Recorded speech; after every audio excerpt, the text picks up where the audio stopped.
As we push through November, come out of October, real estate market in 2023 has definitely been much, much slower. In fact, one of the key markers that we look at as far as the number of homes that are on the market is the highest we've seen in years. We're going to talk about whether that's something we need to panic about or if things are going to come bouncing back in 2024. Stay tuned. Market update right now. How's it going? This is Steve, real estate agent with the Malone Home Team EXP in the Atlanta area. So, first of all, I want to say thank you for joining us. If you wouldn't mind liking the video, subscribing, that helps us get out there into the world, get this information out to all the peeps that need to know about it, because you need to know what's going on. Because if you go on YouTube and you start asking about what's going on in the world of real estate, you'll find a lot of people saying, "Oh my goodness, everything's going to die." You got a lot of people who are saying, "Man, don't worry about anything. Just chill." And I'm gonna say, guess what? I'm gonna tell you the truth. Follow me. I'll tell you the truth, and that's it. See, all right. So you may not know this or not. You might. I used to be a weather guy here in Atlanta on Channel 5.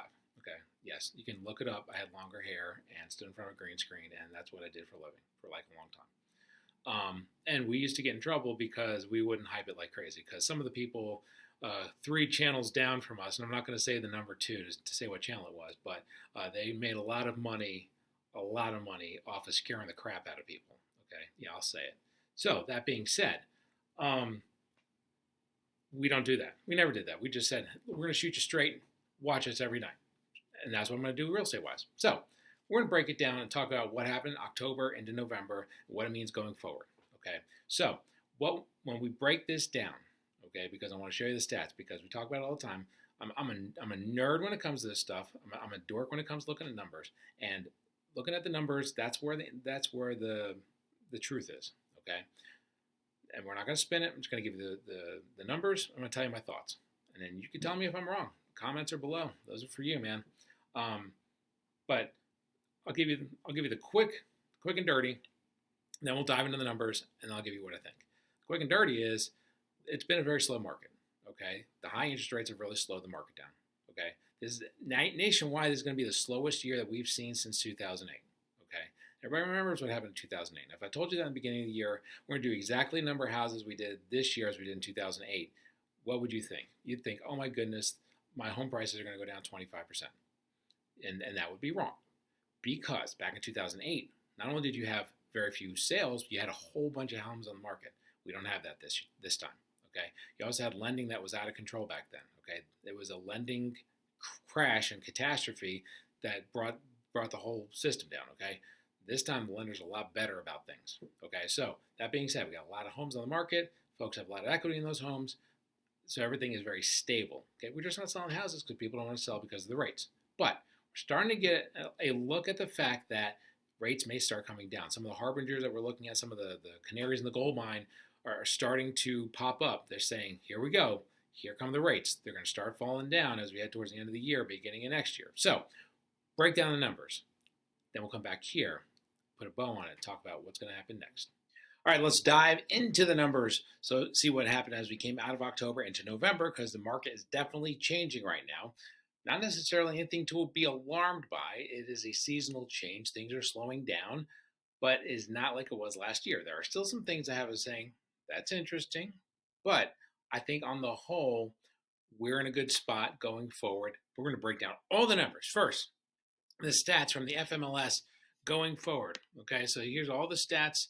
Sales price from last month in the Atlanta area, about 512 and change. This is the greater Atlanta area, okay? That's up a little bit from last month. Not quite the peak we had back in June, okay? But worth noting that October of last year, we go back here, we're at 475.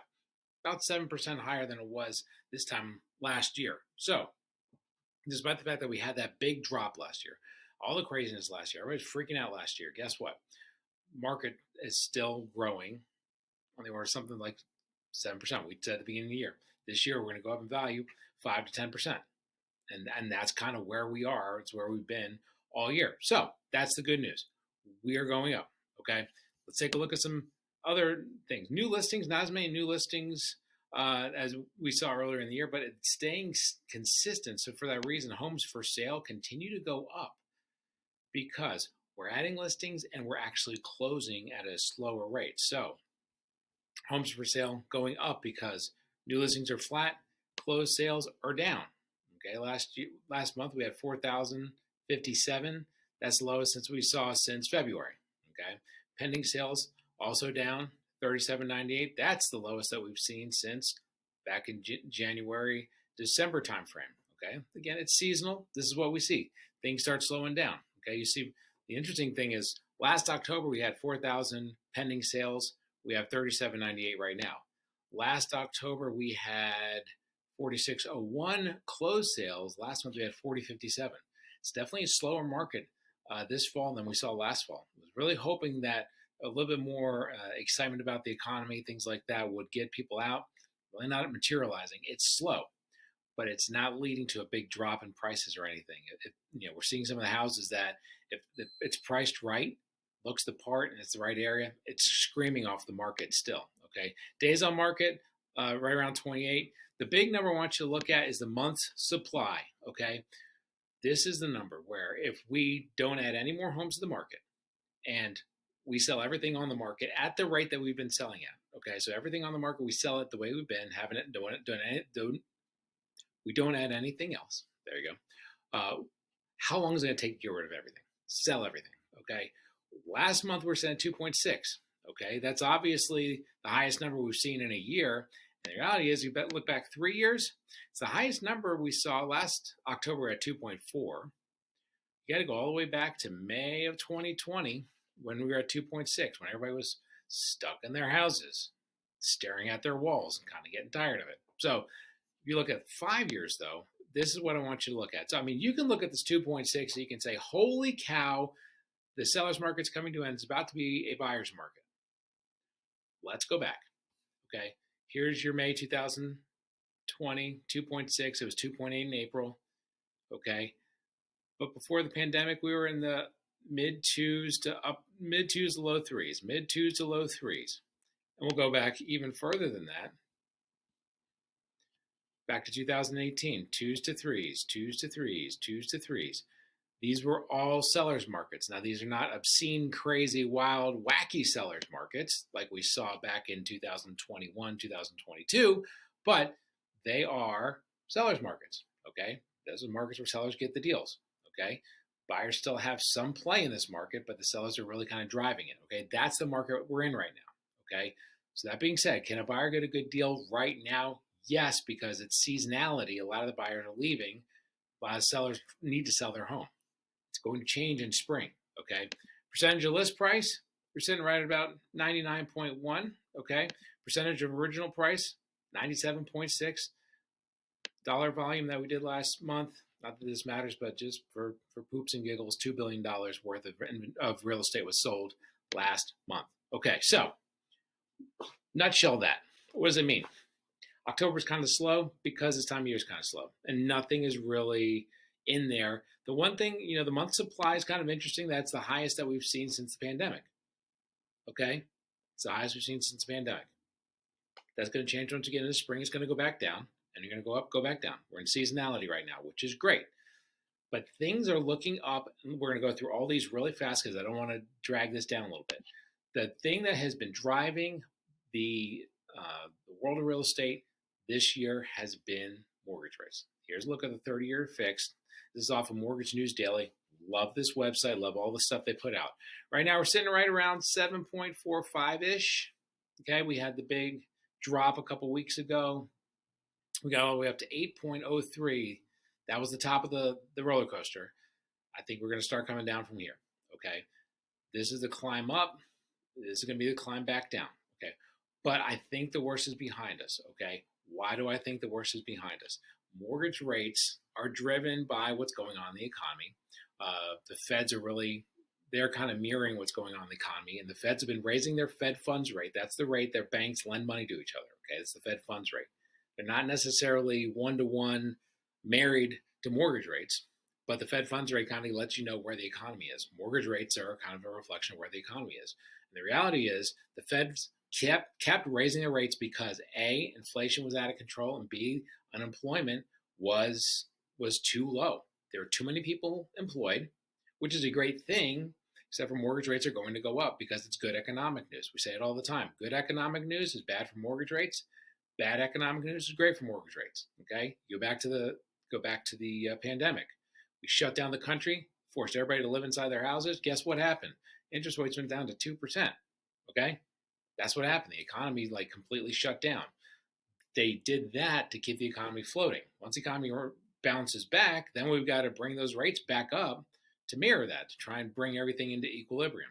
Okay, so the inflation was out of control, unemployment was too low. We need to get the unemployment higher. We need more people to be unemployed, get closer to that 5% number. So, what has happened over the last couple of months?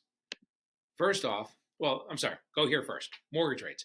This is the crux of the matter. This is what is going on. Okay, this is why a lot of folks have decided we're not going to sell our house right now because we do have low inventory. Okay, yes, it's not as low as it was, but it's still a seller's market because a lot of sellers are saying, forget y'all, I'm not selling my house. Right now, let's say the mortgage rate, it says here 7.38 on November 5th, but let's say something around there, 7.4%, right? You look back at the last several years on that chart, you got mortgage rates way below that, okay?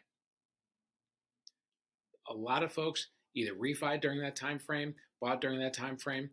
90% of people who have a mortgage below 5%. Yes, say that again. 90% of people who have a mortgage below 5%. Okay.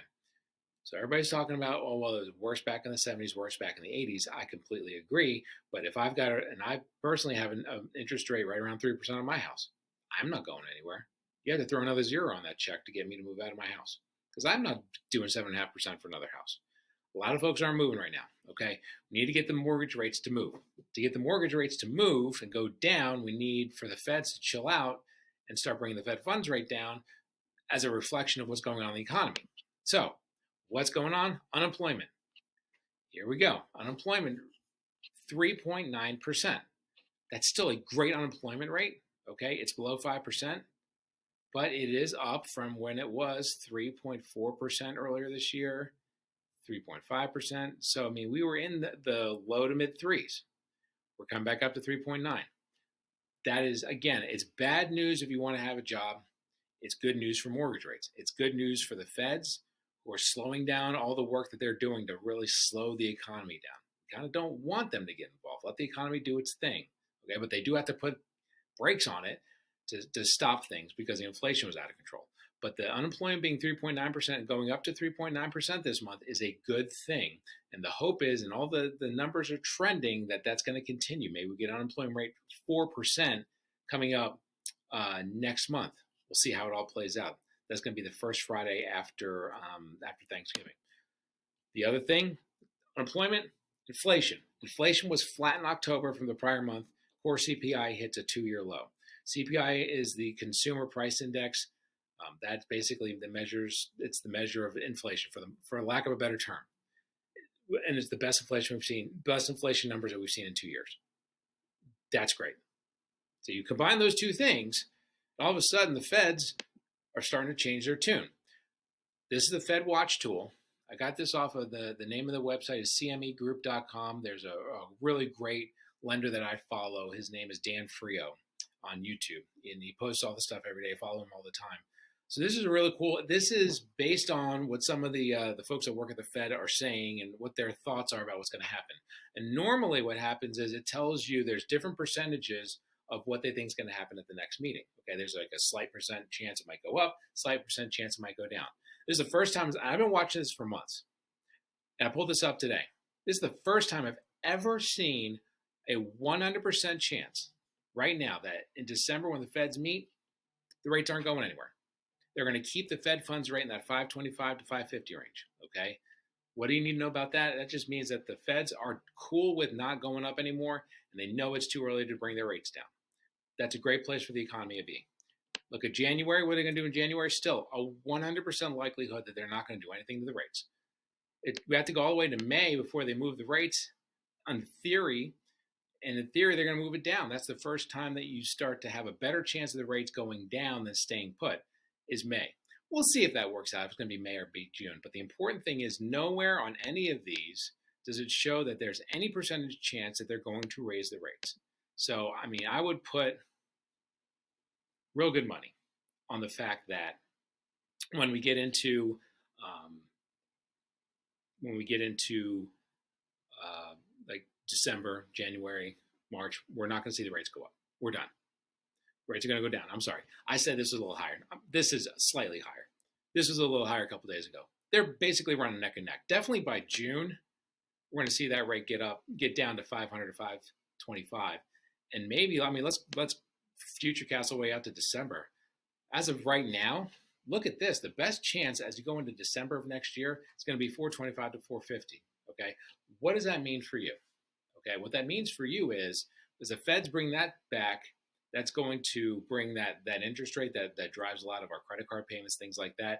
That's going to allow for things to relax, as far as rates and things like that. Okay, it's an indication that the economy is coming more into balance. Okay, so let's talk about the importance of why the rate needs to get better. Mortgage rates need to get better because that's really what's driving everything right now. Existing home sales by month.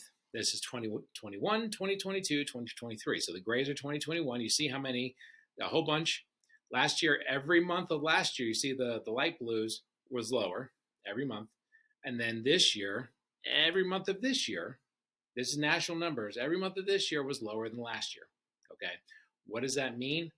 That means that, man, we've been all kinds of slow. This is probably going to be the slowest year volume-wise since 2008. Okay, during the big crash. That was a super slow year, obviously. The difference is that year you had a whole boatload of homes on the market, and that drove all the prices way the heck down because you weren't doing any sales, and there was a whole bunch of houses on the market. Right now, they're not doing any sales, but a lot of people are like, I'm not selling my house. So the supply is not like crazy in comparison to the demand. Okay, the demand's down, supply's down.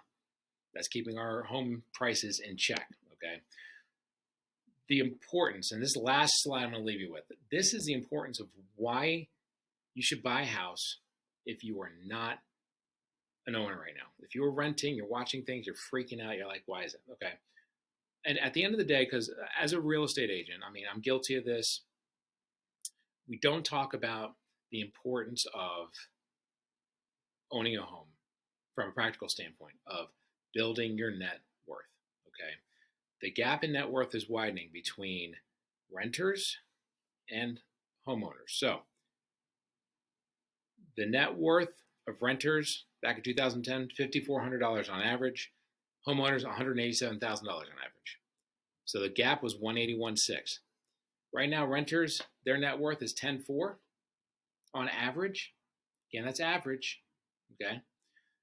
Average net worth of a homeowner in 2022, 396.2. Okay, 385,800, almost $400,000 higher. So you talk about, what is that? That's almost 40x. That's the difference between owning and renting, because you're owning your home. Okay, today, if you bought your house today, are you going to pay more for rent than buy? Probably going to pay more to buy. I'll be honest, today. Okay, but then 3 years down the road, if you buy, you've got options. You can refi if the rates go down. You can just start paying it off, or you just stay where you are and get a fixed rate mortgage. And I promise in 3 years, the rent will be up. And the rent will be up past where the mortgage is. Okay. Now, again, if you buy 3 years from now, it's probably going to be cheaper to rent than buy 3 years from now. Probably going to be cheaper to rent than buy 5 years from now. I completely agree. But buying is a long-term hold. Okay. Hey, we bought our house back in 17. Okay. We bought it in the upper twos. It's like worth 5 right now. Okay. Use that equity to help us buy a rental property that was in like the mid to upper twos. Now it's near 3. And our house, again, is near 5. So, I mean, you're going to live there. You're going to be paying. I'm going to say this is a real estateism, and I'm sorry, I don't like to go cliche, but I'll go cliche. You're paying somebody's mortgage. Okay. You're paying somebody's mortgage. You may as well have it be yours. But we can talk about that. I just wanted to include this in the discussion. So we talk about, people say, well, I don't know. This is what I know. Okay, these numbers don't lie. The stats are right there. You can feel different ways, and that's fine. Feel what you want to feel. But this is the numbers. Okay, if you own, you have 40 times on average the net worth of somebody who rents. Okay, I want you to get on the equity train, and I want you to own. Okay, you deserve it. Your family deserves it for their legacy. Okay, there you go. There's my piece. My piece I've said. So that's the layout. Let's talk about what's going to happen the rest of the year. We head into spring. I think that November is going to be another soft month. December is going to be another soft month because seasonally they are. Okay. Now the rates coming down may actually activate some people to start jumping back in buying once we get into December. I don't think it's going to be a big jump. I think maybe what we'll see is November is probably a little bit less in November of this year than we saw in November of last year. December may be about the same. Then I think once we get into January, I think things are going to change. Personally, I think the interest rates will be below 7 once we get to January 1st. I've been saying all the time, 6.8. I've been sitting on that for about a half year. See if I actually get one right for a change. Okay, because watching these interest rates and guessing has been rough. This one I might get. All right, so we're thinking 6.8 by January 1st. If that happens, I think a lot of buyers are going to come back once we get into the beginning part of next year. Okay, you're going to see more people putting their house on the market. I think January, February are going to be better. And then I really think by the time we get into March, those rates are going to trend down to maybe 6.4, 6.5. Now, I say that to say this. You asked me about 6-7 months ago. I even did a video about this talking about I think 5.5 is the magic number. Once the rates get to 5.5, I think that's when everybody comes out of the woodwork and we start getting the buyers back and we're going to rock and roll. That was a long time ago. I'll be 100% honest with you. I don't know if we get to 5.5 anytime in the next 10 years. Maybe I'm wrong. I think that we're going to settle somewhere in the upper 5s to low 6s and meander around that area. Okay. So if you are waiting for the perfect time to jump, the perfect time to jump might be when the interest rates are in the mid 6s because I don't think we're going to go much lower than that. What if I'm wrong? If I'm wrong and they go in the mid 5s or low 5s and you refi, then you got the house cheaper and you get to refi at a better rate. You're welcome. Okay. The important thing to keep in mind is here in Atlanta, this is not the same everywhere. This is here in Atlanta. We have a low supply. That's going to inflate prices. Okay. Prices are going to keep going up. Okay. People want to come to Atlanta. Okay. It's freaking Atlanta. Everybody wants to be here. Okay. You have awesome weather. It's awesome location. You're right near the mountains. You're not too far from the beach. You got great weather. Yeah, it's Atlanta. Okay. You got the technology hub here. You got it's everybody wants to be here. Okay. Atlanta will never go out of style. So for all those reasons, I think real estate in North Georgia is going to be insulated. I'm not worried about prices going down. When you look at the economy, look at what's happening with the economy, everything is trending in the right direction. You asked me this time last year what was going to happen. I'll be honest with you. We didn't know. We didn't know. We made some guesses. We made some assumptions or whatever, but I told people straight up, I don't know what's going to happen. It's going to be crazy. We're finally at a point where I think, me looking forward, I know what's going to happen. It may not happen at the severity or the strength that I think is going to happen, but I see the trends. I see what's going to happen. We know the direction that we're heading. Okay. And that direction is, I don't see any issues coming with the real estate market. I've been saying, as we look forward, because a lot of stuff can happen in the future. If we look forward, next 3 to 5 years, I do not see a situation where we're going to see home prices fall in Atlanta in the next 3 to 5 years. I can't speak past 3 to 5 years. I don't know what's going to happen, okay? It's always that 3 to 5 year range, okay? I've been saying that statement since I got into real estate. In the next 3 to 5 years, I do not see home prices falling. In the next 3 to 5 years, I did. So I just rinse and repeat, okay? I don't see it changing, okay? So and that's the thing that people are worried about.